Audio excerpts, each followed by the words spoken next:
여러분과 함께 하실 줄로 믿습니다. 양옆 앞뒤로 사랑합니다, 반갑습니다 이렇게 하면 돼요.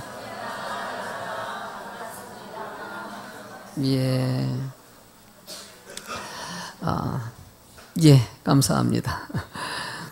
견고한 믿음이라는 제목을 가지고 말씀을 전하도록 하겠습니다. 견고하다라는 단어의 뜻을 보면은 굳고 단단하다, 사상이나 의지 따위가 동요됨이 없이 확고하다라는 뜻을 담고 있습니다.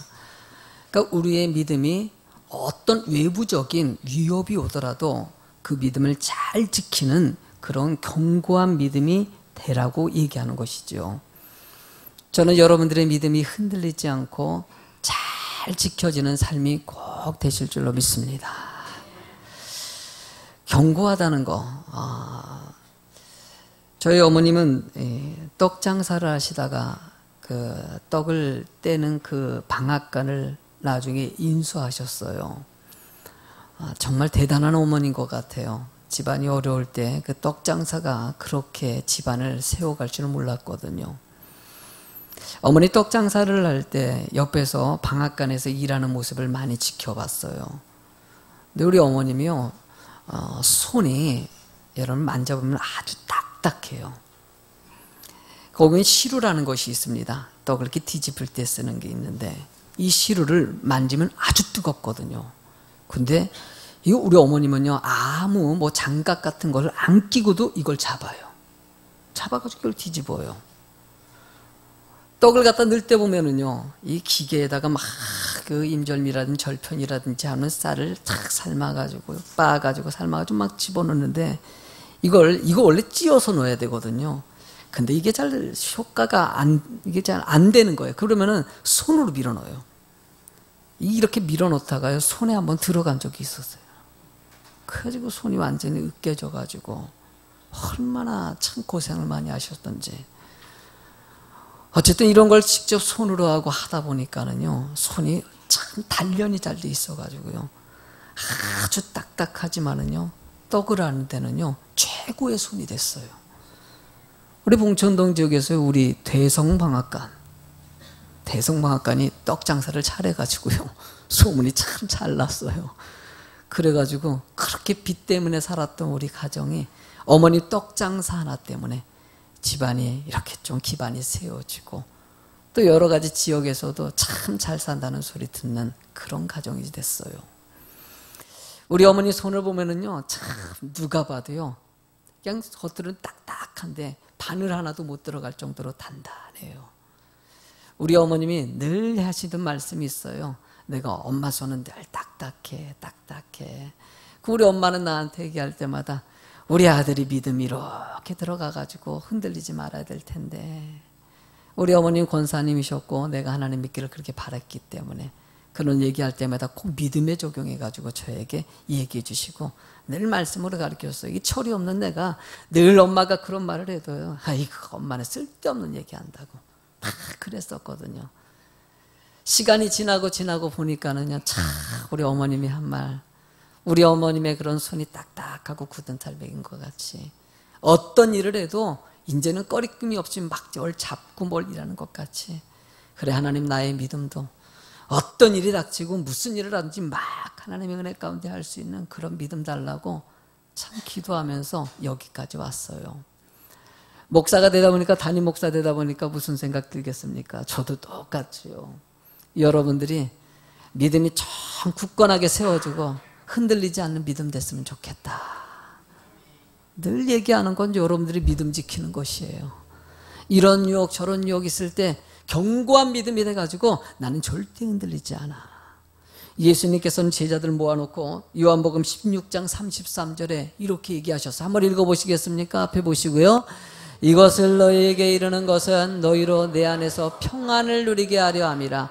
세상에서는 너희가 환난을 당하나 담대하라. 내가 세상을 이기었노라. 하나님께서, 예수님께서 원하는 것은 우리의 평안이에요. 기쁨이에요. 참된 삶을 원한 것이에요. 그러기 위해서는 여러분들이 이 세상의 모든 것을 이겨내고 말씀 안에 바로 서 있는 자가 되기를 원하시는 거예요.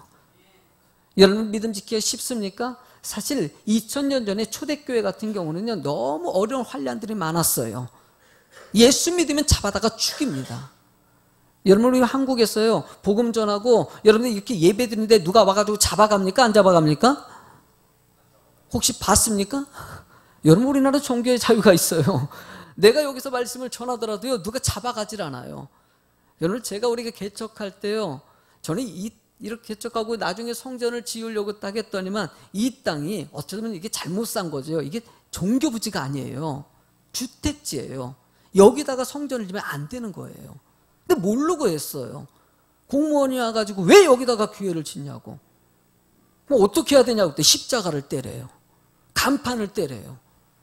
그럼 예배 드리는 건 상관이 없냐고. 예배 드리는 건 상관이 없대요. 그러니까 여러분들 개척해가지고 몇 년 동안 우리 교회 십자가 없었어요. 간판이 없었어요. 그 지나가는 사람이요, 우리 교회가 그것도 하필이면 건축하시는 분이 십자가 밑에를 갖다가 그 추리 형식으로 이렇게 해놨잖아요. 여기다가 십자가를 딱 떼보세요. 어떤 모양인지 좀 특이한 모양이에요. 그래서 주변에 있는 사람들이 요건 무슨 이단인가. 아니 도대체 이게 모양이, 저거는 뭐 여러 가지를 봤는데 요 모양은 좀 특별하다고 그러면서, 이게 십자가가 없다 보니까 2단 소리 듣고 3단 소리 듣고 뭐 앞에다 간판 안 붙이지 못하니까 교회를 이름을 붙일 수 없지 않습니까? 몇 년 동안 계속 거기다가 여러분, 당신은 사랑받기에 태어난 사람 이렇게 붙여놓고 목회를 했어요. 왜냐하면 제가 구청에서 얘기한 것에 대해서 그건 법적으로 지켜야 된다. 싸울 필요 없이 우리가 지킬 건 지키자. 그 대신 이 안에서 예배 드리는 건 불법이 아니니까, 용납하니까. 그 몇 년 동안 간판 없이 십자가 없이 살았죠. 근데 놀라운 일이 벌어졌어요. 이 주택지가요, 여러분들 이게 인천 제2전철 이거 뚫리면서요, 이게 이 땅을 우리가 이렇게 여러 가지 의견 내고 건의했는데 하나님이 도와주셔가지고요, 이게 그때 몇 년 전이에요. 이게 종구부지가 됐습니다. 지금은 불법 아니에요. 지금 불법 아니에요. 십자가 그래서 당당하게 달았고 간판도 당당하게 달았어요. 이게 공무원이 그러더라고요. 제가 이걸 종교부지로 바꿀 수 있는 길은 없냐 그랬더니 이거는 하나님이 오셔도 안 된다고 그러더라고. 이 사람이 믿음이 없어서 그래. 근데 하나님이요, 이걸 그냥 말도 안 되는 바꿔주셨어요. 여러분들, 그래요. 하나님께서 이 교회를 세워가시고 진행하는 일들 가운데선 여러 가지 힘들고 어려운 일들이 겹치더라도요, 하나님은 주의 교회를 뜻을 이루십니다.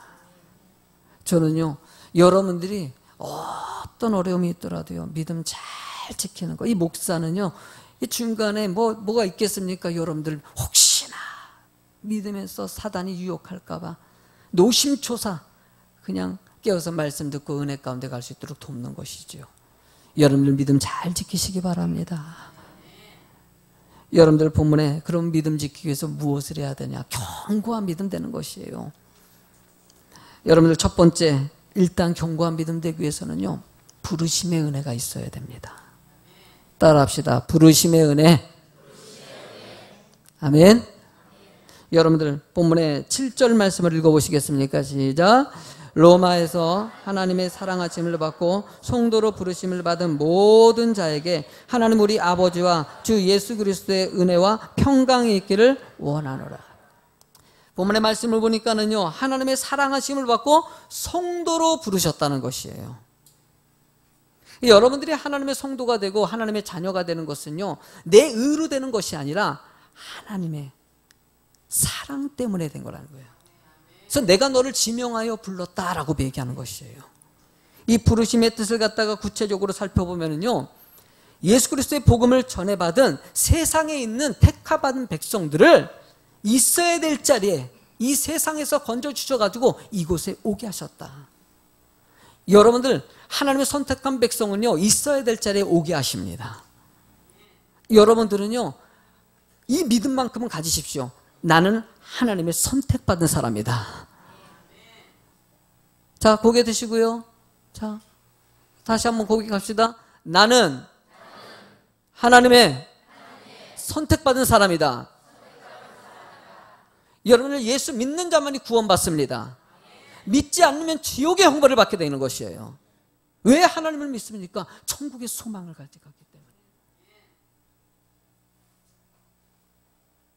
여러분들, 그래서 하나님께서는 여러분들을 선택하시고 있어야 될 자리에 부르신 거. 그래서 잃어버린 백성이라는 표현도 합니다. 나가서 아직도 주님 은혜 가운데 있어야 될 자리에 못 온 사람들을 복음을 전해가지고 이 자리에 오게 하는 것이에요. 저도 하나님 믿지 않았을 그 순간에 하나님이 나를 부르신 거예요. 자매님을 통해서, 어머님을 통해서 부르셔가지고 이 자리에 오게 하신 것 같이 하나님도 여러분들을 부르셔가지고 이곳에 하나님의 뜻 안에서 오게 하신 그 하나님의 부르심에 감사하는 성도가 되시기 바랍니다. 그 부른 성도에게 하나님께서 은혜를 주시고 평강을 주신다라고 얘기하고 있어요. 하나님께서 그냥 거저주시는 그 은혜 가운데 살아가는 거, 그냥 믿기만 하면 구원받고 믿기만 하면 천국의 수호막을 얻고 살아가는 게 얼마나 큰 은혜입니까? 여러분들 자신의 자리가 있지 않습니까?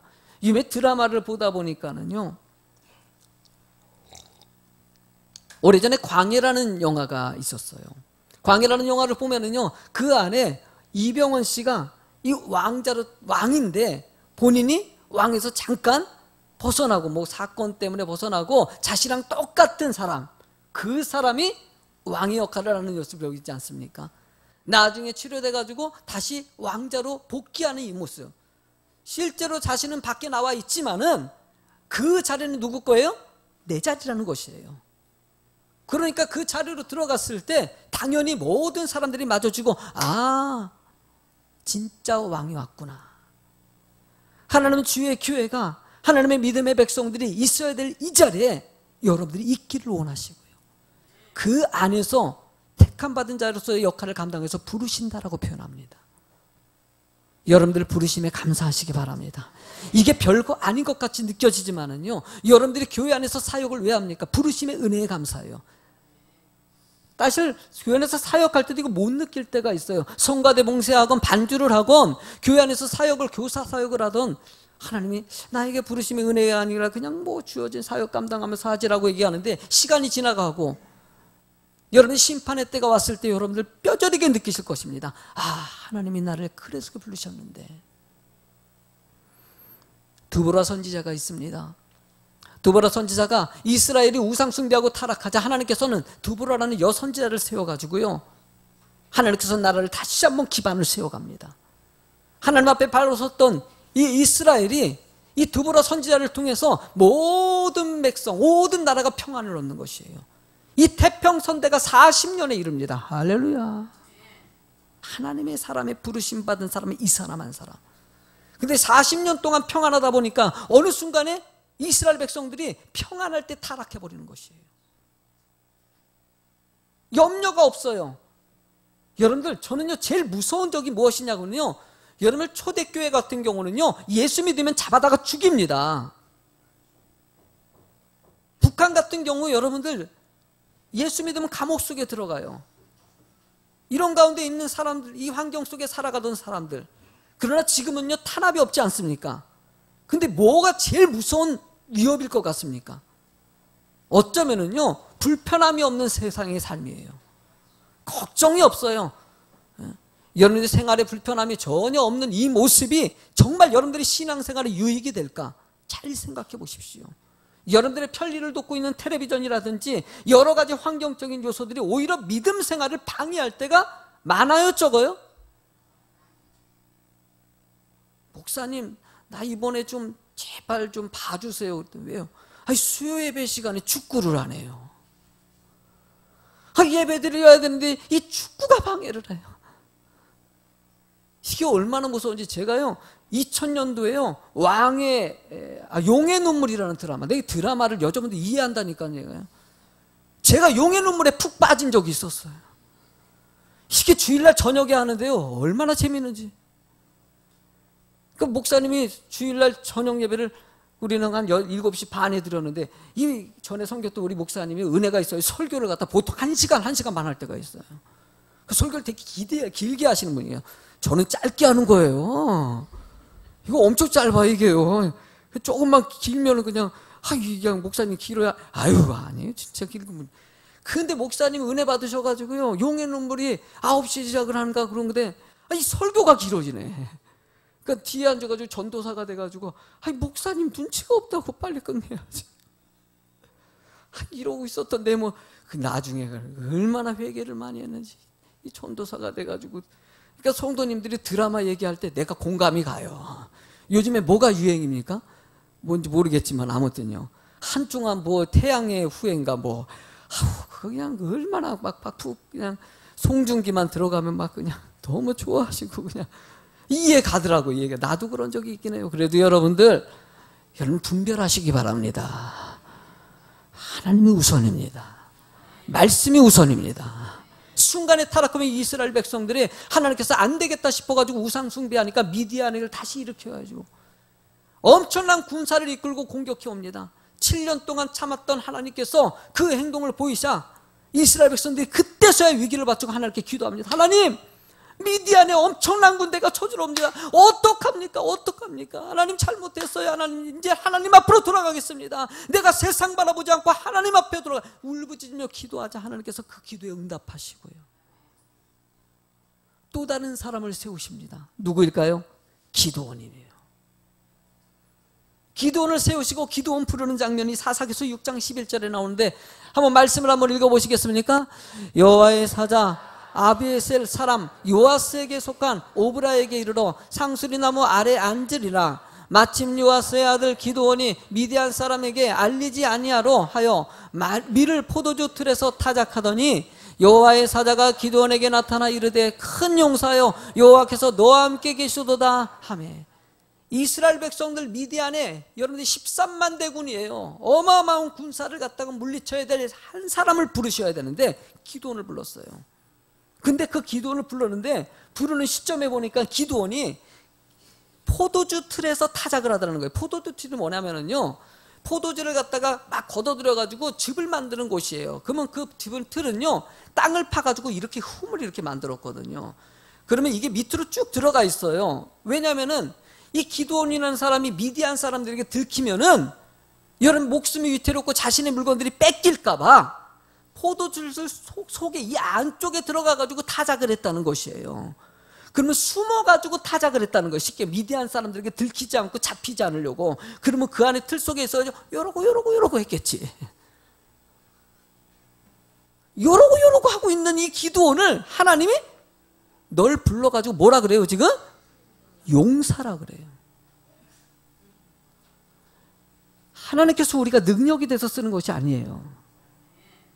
여러분들이 부르실 때 뭔가 자격이 돼서 쓰는 것이 아니라 부족하지만 하나님께서 부르셨을 때 그때 뭐가 됩니까? 용사가 된다는 거예요. 하나님은 여러분들을 통해서 용사가 되기를 원하시는 거예요. 그래, 세상 사람들에게 봤을 때 너무나 초라한 내 모습이 있습니까? 누가 봐도 별 볼 일 없는, 저도 하나님 믿어보니까요, 하나님 은혜 가운데 들어오니까 너무 감사한 거예요. 나에게도 이렇게 큰 은혜가 있구나. 나 정말 부족한 사람이 아니구나. 나는 실패라고 생각했어요. 집안 가난하지요. 가진 것이 없죠. 건강도 약하지요. 키도 조만해가지고요. 아담하죠. 이게 원래 스탠다드인데 이게. 내가 보니까 내 키가 스탠다드야 이게. 이런 얘기하면 또 비웃는 분들이 계시네. 또 비웃어도 나는 중심이에요. 나보다 크면 키 큰 거야.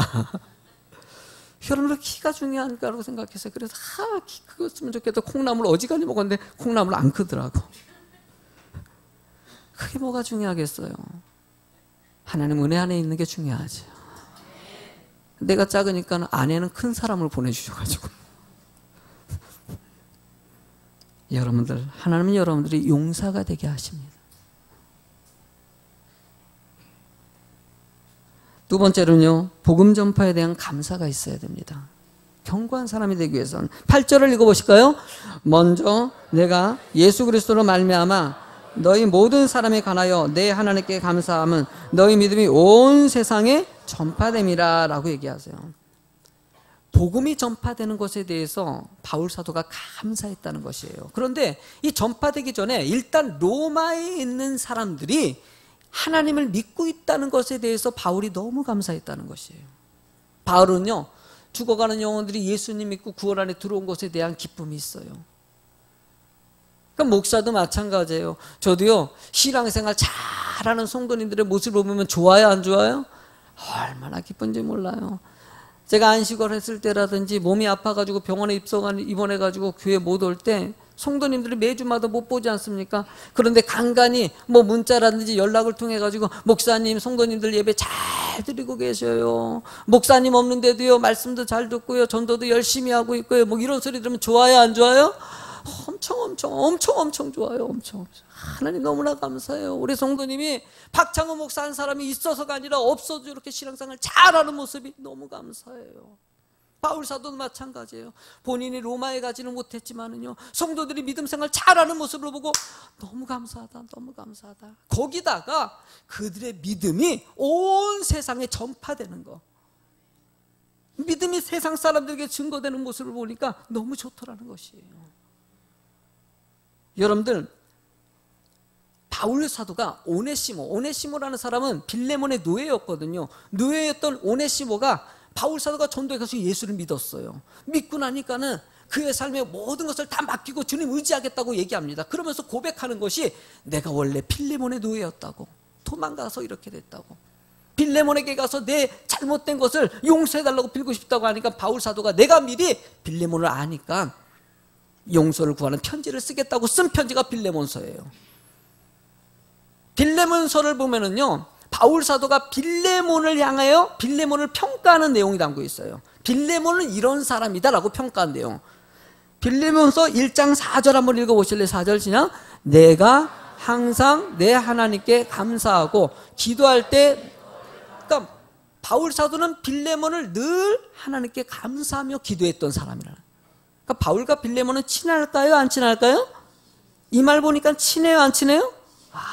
친했던 사람이에요. 거기다가 5절 말씀 보니까요, 주 예수와 모든 성도에 대한 내 사랑과 믿음을,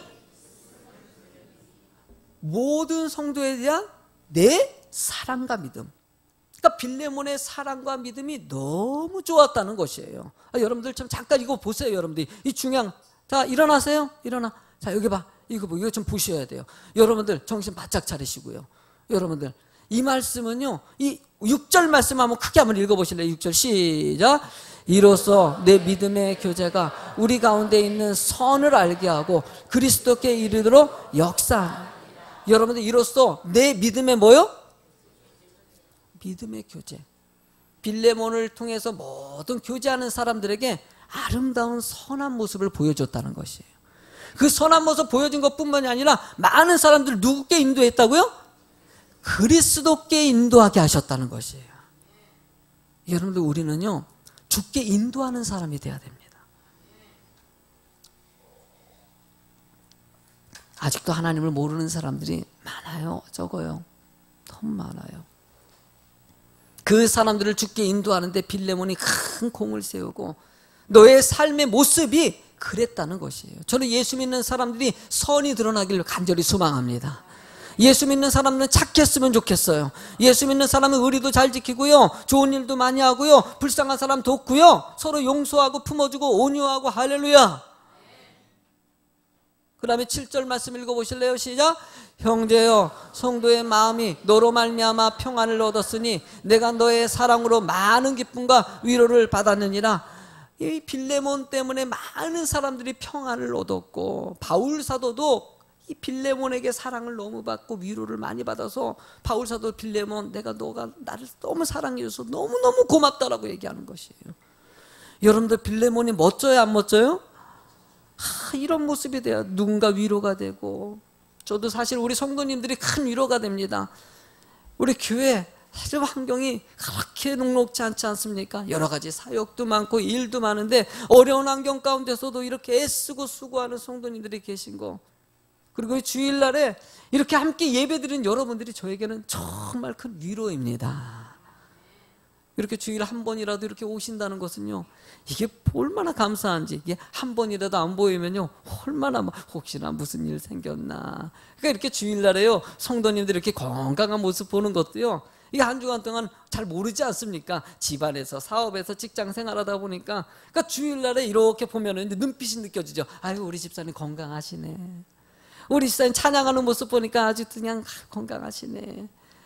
뭐 믿음 잘 지키고 계시네. 이게 느껴져. 그러다가 딱 안 보이면요, 목사가 걱정이 돼요, 안 돼요?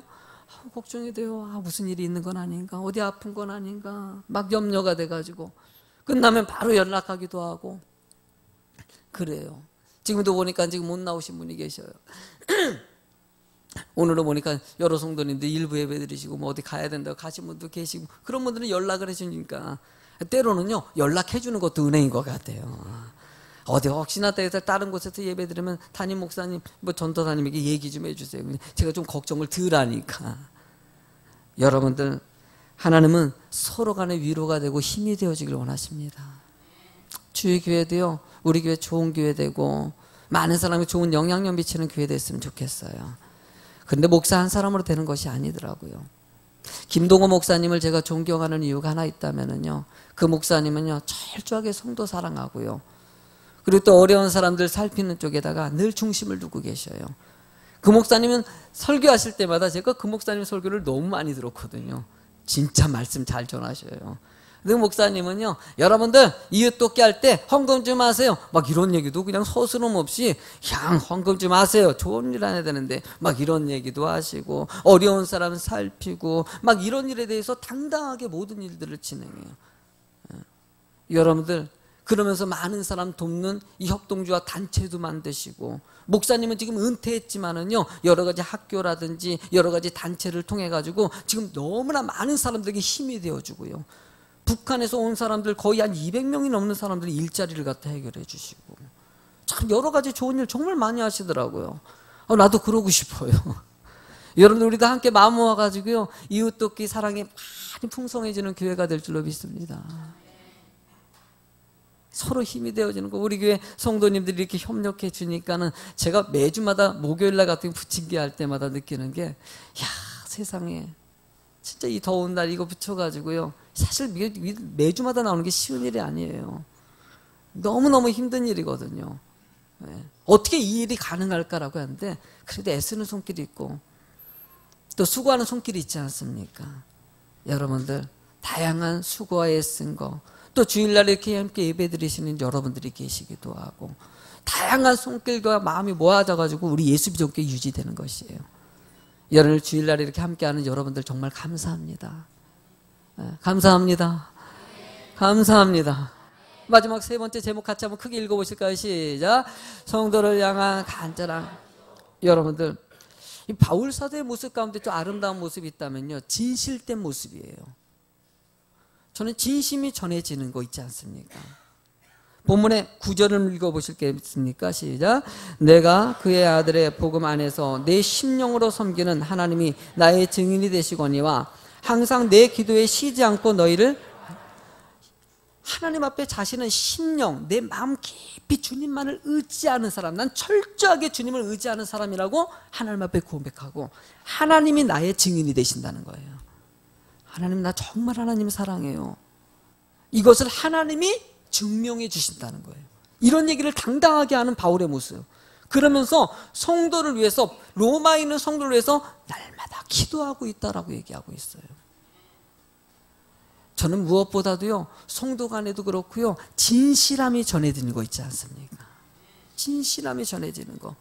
여러분들에게 이 박창 목사라는 사람이 진실되게 전해졌으면 좋겠어요. 부부관계도 마찬가지 아닙니까? 서로 간에 진실하는 것이 중요한 거. 이웃 간에도 마찬가지 아닙니까? 서로 진실한 것이 정말 중요한 것이에요. 순간에 이 진실함을 놓쳐버리면요 10번 잘해도요 한 번 잘못된 거 보면 그 순간에 다 내려나는 거예요. 박근혜 대통령 참 욕을 많이 먹고 있죠. 근데 박근혜 대통령도요 잘한 게 있을까 없을까요? 있어요. 여러분들 잘한 거 있어요.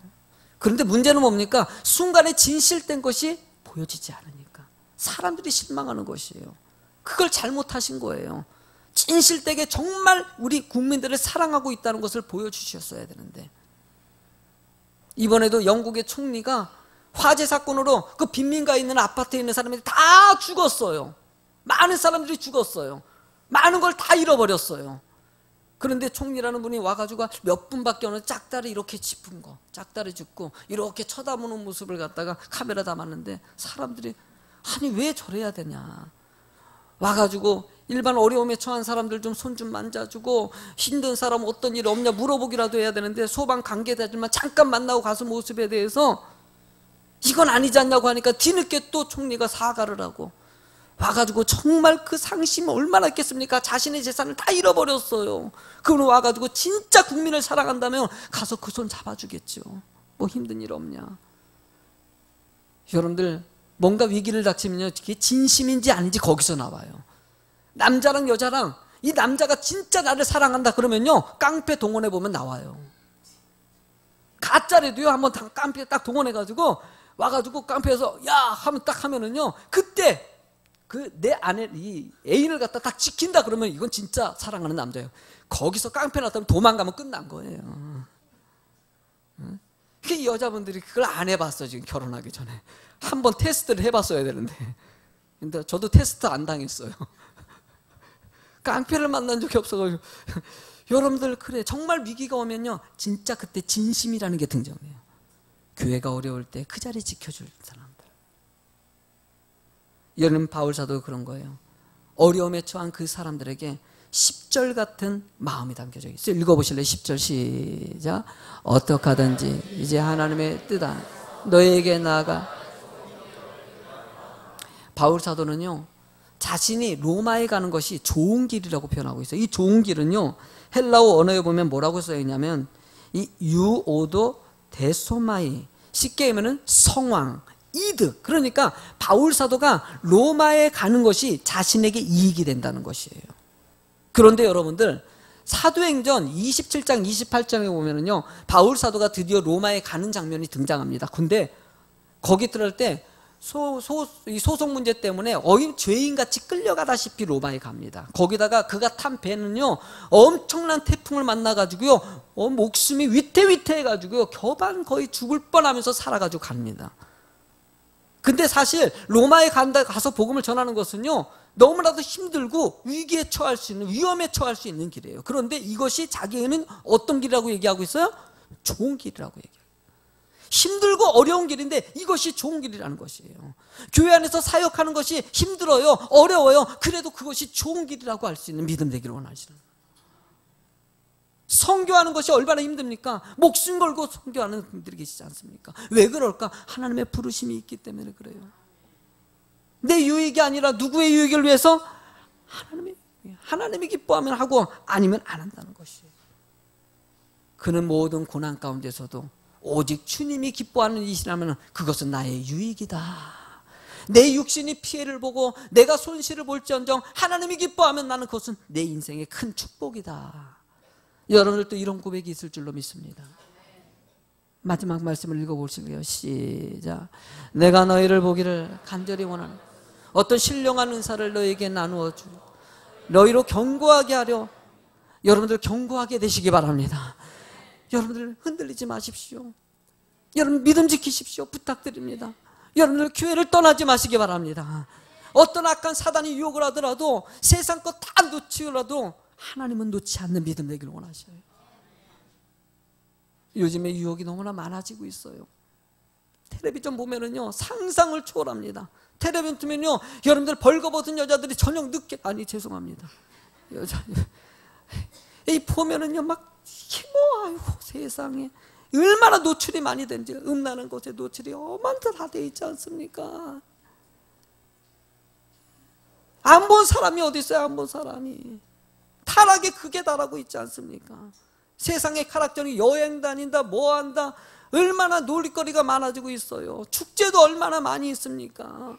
이런 상황 가운데서요, 핍박이 아니라, 이런 것에 끌리는 것이 아니라 하나님의 말씀을 의지하는 사람 좀, 하나님, 요즘에 목사가 할 때마다 왜 교회가 이렇게 어려울까 하는데 세상이 너무나 편해지고 너무나 쾌락적인 요소가 많아요.